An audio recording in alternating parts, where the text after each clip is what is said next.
Welcome to the Deep Dive. Today we're going to try to uncover all those hidden gems of Bihar. Yeah. Yeah, the stuff that makes you go like, wait, really? Yeah. About this often overlooked state in eastern India. Right, exactly. So we're not going to, I think a lot of people have this like very vague notion that Bihar is historically significant, but we're going to like really dive deep. Yeah. Significant how? Yeah, exactly. So I think more than just Buddha was born there. More than just Buddha was born there. I think that's what most people know. Yeah. But like picture this, right? Bihar was not just some backwater province. It was the heart of like huge empires that shaped the entire Indian subcontinent, like we're talking about the Mauryas and the Guptas, these rulers whose influence stretched like far and wide. Okay, so these weren't just local kings hanging out. This is like... No. Big leagues. Big leagues. Yeah. Major empires. And it wasn't just about like, you know, flexing military muscle. It was also a place of like incredible intellectual ferment. And a great example of this is Chanakya. Oh, okay. This brilliant strategist who basically wrote the book on economics and statecraft. Hold on. Is this the same Chanakya who's like... Yes. Ideas are still studied in business schools today? That's the one. What? The Arthashastra, this treatise that he wrote, is still so relevant. That's amazing. Like centuries later. So yeah, that was written right here in Bihar, and it gets even more mind-blowing. Okay, more mind-blowing than that. Bihar is also the birthplace of both Buddhism and Jainism. Okay. We're talking about Gaya, where Siddhartha Gautama reached enlightenment and became the Buddha. Right. And Vaishali, the city that holds deep significance for both faiths. Okay, so we're not just talking about ancient history. We're talking about the foundation of belief systems that are still practiced by millions around the world. Millions around the world, and it's all rooted in Bihar. Wow, I'm already rethinking everything I thought I knew about this place. I think that's going to be a recurring theme throughout this episode. Okay. But yeah, speaking of foundations, let's talk about those legendary universities that once thrived in Bihar. Oh, yeah. Nalanda and Vikramshila. The lost universities. Yes. It's one thing to lose like a single book or scroll, but to imagine entire institutions full of knowledge just vanishing. I know. Poof, gone. That's a different kind of tragedy. It's heartbreaking. And we're not talking about just like, you know, your average schools. Right. These were like the Ivy Leagues of their time. Okay. We're talking about Nalanda, this truly international university that drew scholars from as far away as China. Wow. I mean, can you imagine that? Like traveling for months just to come and study in Bihar. That's incredible. So it makes you wonder, like, what incredible knowledge was lost when these centers of learning were destroyed? Yeah. I mean, how do we even begin to quantify that? It's impossible. Yeah. It's like a void in human history. Okay, so we've got emperors and enlightenment and vanished universities. Right. You might think that's all she wrote for Bihar's impact, right? You would think so. Wrong. The story doesn't end there, does it? Not even close. Bihar's influence continues to weave itself into like the very fabric of India's history. I like that, weaving itself into the very fabric. Yeah. Okay. So think about the Grand Trunk Road. Okay. This like iconic route connecting the Indian subcontinent. For centuries. For centuries, right? It was built by Sher Shah Suri, a ruler from Bihar. Now, that's what I call leaving a legacy. Right. It's not every day you shape the literal landscape of a nation. Yeah. So we're talking about a legacy that's not just about ancient history, but also physically connects modern India. It's still there. Yeah. The Grand Trunk Road, you can still travel on it. That's amazing. So yeah, and let's not forget figures like Kunwar Singh, a leader from Bihar who played a pivotal role in the 1857 rebellion against the British. Right. So he embodies that spirit of resistance that runs deep in Bihar. From building roads to fighting for independence, it seems like Bihar has always been at the heart of things. Always at the center of the action. Yeah. And then there's Gandhi. His first major movement against British rule, the Champaran Satyagraha, was launched right here in Bihar. Wow. In 1917. Talk about a turning point. Yeah. So we're talking about a state that's been shaping India's destiny from ancient empires to the struggle for independence and beyond. And beyond. That's pretty remarkable. It is. And to truly understand Bihar, we need to understand its geography. Its literal grounding. Here, let's get down to earth, literally. I know Bihar has the Ganges River flowing through it, but what else makes its landscape unique? So picture this vast, fertile plains. Okay. Thanks to those alluvial soils deposited by the Ganges. Rich, soil. Reg, incredibly fertile. You have this like incredible agricultural potential. Right. But it comes with a climate. Okay. That's intense. Intense how? Are we talking rainforest humidity? Are we talking desert dryness? Think scorching summers. Okay. That can reach a sweltering 45 degrees Celsius. Oh, wow. That's 113 Fahrenheit. For us Americans. For you Americans. Yeah. And then monsoons arrive, bringing life-giving rain. Okay. But also the potential for serious flooding. Okay. That's a dramatic swing. I guess intense is an understatement. Yeah. So how does this dramatic climate impact life in Bihar? It shapes everything. Okay. From the crops they grow to the rhythm of daily life. Right. You know, the festivals, the culture, it all kind of revolves around this cycle. Wow. Of intense heat and intense rain. Okay, so that fertile land we talked about makes Bihar a top producer. Of all sorts of things. I mean, I'm all ears what's growing in Bihar. So think lychees, those delicious, juicy fruits. Okay, I love lychees. Makhana, those crunchy fox nuts. Right, yeah. They're becoming a trendy snack. Yeah, they are. Worldwide. And then you have like a whole variety of fruits and vegetables. Okay. Pulses, sugarcane, the list goes on. So we're talking about serious agricultural power here. Oh, yeah? But I'm sensing a but coming. You're right. Bihar isn't just about farms and fields. Oh. It's modernizing. Okay. And diversifying its economy. How so? In some fascinating ways, there's more to Bihar than meets the eye. All right. I'm intrigued. Let's dig into that. Let's do it. All right, so we've established that Bihar is this land of, you know, ancient history and powerful empires and even the birthplace of major religions. Right.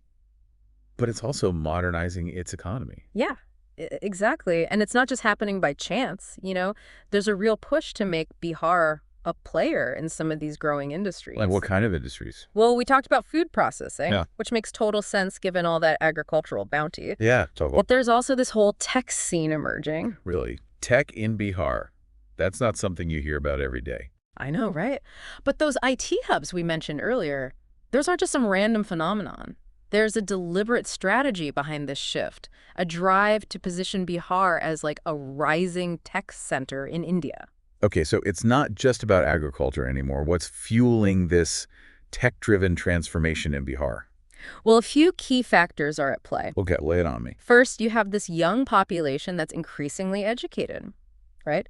Bihar has made some pretty significant strides in improving literacy rates and access to higher education. So are we talking about like a workforce that's hungry for these tech-driven jobs? Absolutely. And the government is actively encouraging this shift by attracting investment in sectors like IT and software development.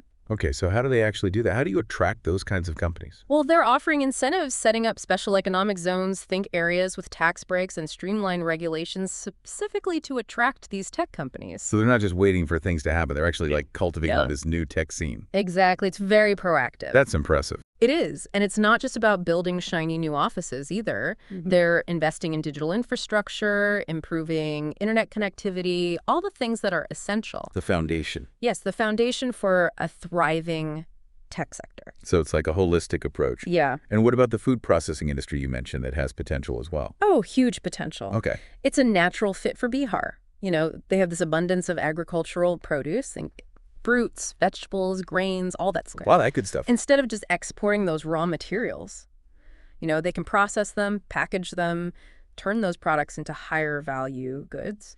So adding value at the source. Exactly. Which creates jobs, boosts the economy, and probably reduces waste too, right? It's a win-win. It's a smart strategy to leverage their existing strengths and move up that value chain. You know, instead of just being the raw material supplier.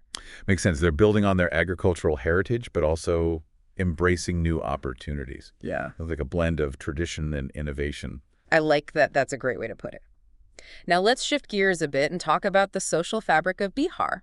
Okay. You know, it's as diverse and layered as the languages and art forms we discussed earlier. This is where things get really interesting for me. I'm always fascinated by like the human side of a place. Yeah.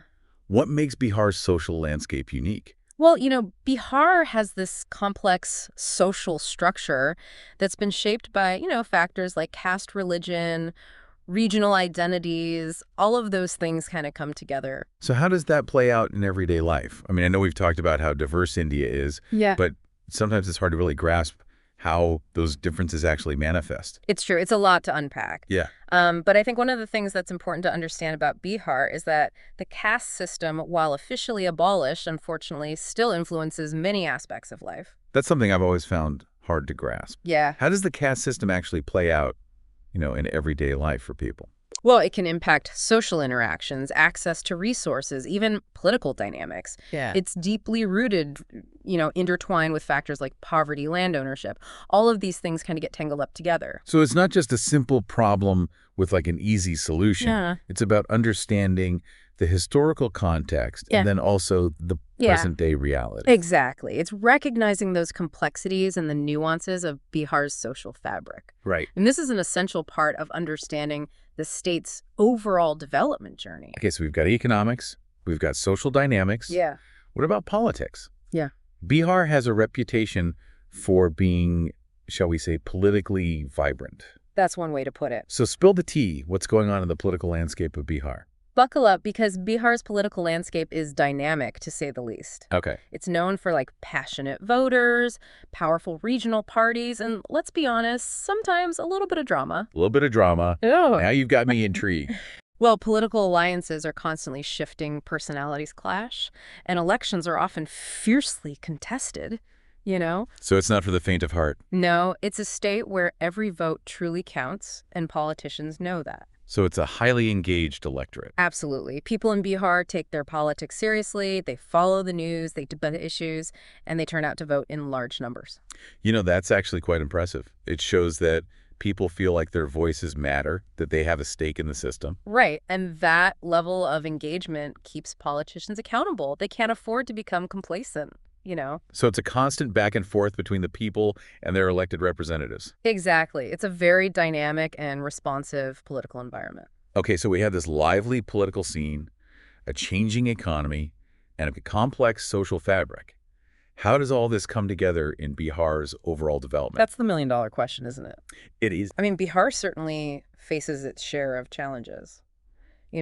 Poverty and unemployment are major issues, along with infrastructure gaps and the social inequalities we talked about. Right, but there's also a lot of potential, right? It seems like there's a real drive to move forward. Absolutely. The progress in education is a game changer. Yeah. And then you have this renewed focus on infrastructure development, attracting investment, promoting entrepreneurship. It's a state in transition, striving for a better future. And the choices they make today will shape that future. It makes you realize that Bihar's story is still being written. Exactly, and it's a story worth following. There's so much to learn from Bihar's journey. All right, before we wrap up part 2, I'm curious about something we've talked about, history and economics, even politics. But what about the everyday life in Bihar? What are some of those unique quirks or experiences that make it special? You want to get a taste of the local flavor? Give me those insider insights. What are some things that only someone who's spent time in Bihar would know?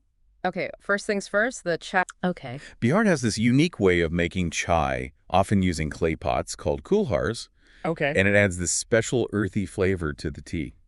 Oh, wow. Imagine, sipping this warm, fragrant chai from a kulhar on a balmy evening. Okay, you're painting quite the picture now. I'm craving chai, and I haven't even had breakfast yet. And you can't talk about Bihar without mentioning the street food. Oh, yeah. You haven't truly experienced Bihar until you've tried Litchi Choka. Okay, confession time. I've heard of Litchi Choka. Okay. But I have no idea what it is. So imagine this. Roasted wheat balls, called Litchi, are stuffed with this spicy filling made from roasted gram flour known as sattu. Okay. And it's served with mashed potatoes and roasted eggplant, a combination called choka. Okay. So it's hearty, flavorful, and a true taste of Bihar. That sounds incredible and probably pretty filling. It's a meal in itself. Okay. And for those with a sweet tooth, there's the famous khaja from Salau. What khaja? Khaja. Imagine crispy, flaky layers of dough, deep fried to golden perfection, and then dipped in this sweet sugar syrup. My mouth is watering just hearing you describe it. We should do an entire deep dive just on Indian sweets. We could definitely make that happen. Yeah. But for now, let's just say that exploring Bihar's culinary delights is a journey in itself. And that's what we're all about on the deep dive, right? Yeah. Taking our listeners on these journeys of discovery. Exactly. Giving them a taste of a place, a feel for its culture. That's what we aim for. And even though we're focused on Bihar today, it's a reminder that every state in India, every corner of the world has these hidden gems just waiting to be discovered. Absolutely. That's the beauty of travel, the joy of exploration. Speaking of exploration, let's continue our Bihar adventure. Join us for the final part of our deep dive, where we'll... Okay, we're back for this final part of our Bihar deep dive, and honestly, I'm feeling like I've already done a semester abroad there just from all this information. I know, right? It's been a whirlwind. It has, but in a good way. In a good way, exactly. But we've saved some of the, I think the most thought-provoking stuff for last. Definitely, this is where we kind of zoom out and look at the bigger picture. All right, so bring on those big picture insights. What's the takeaway message about Bihar that you really want, our listeners to grasp? It's about perception. You know, Bihar often gets this, bad rap in the media, with all these stories focusing on, poverty and crime and political instability. Yeah, I've definitely seen those headlines, and it's so easy to, form an opinion based on, just those snippets of news. But we've already uncovered so much more to Bihar than those right.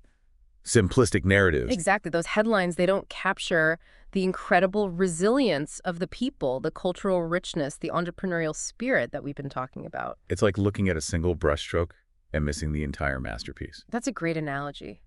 But how do we shift that perception? Where do we even begin? Well, I think it starts with recognizing the systemic issues that contribute to some of those negative perceptions.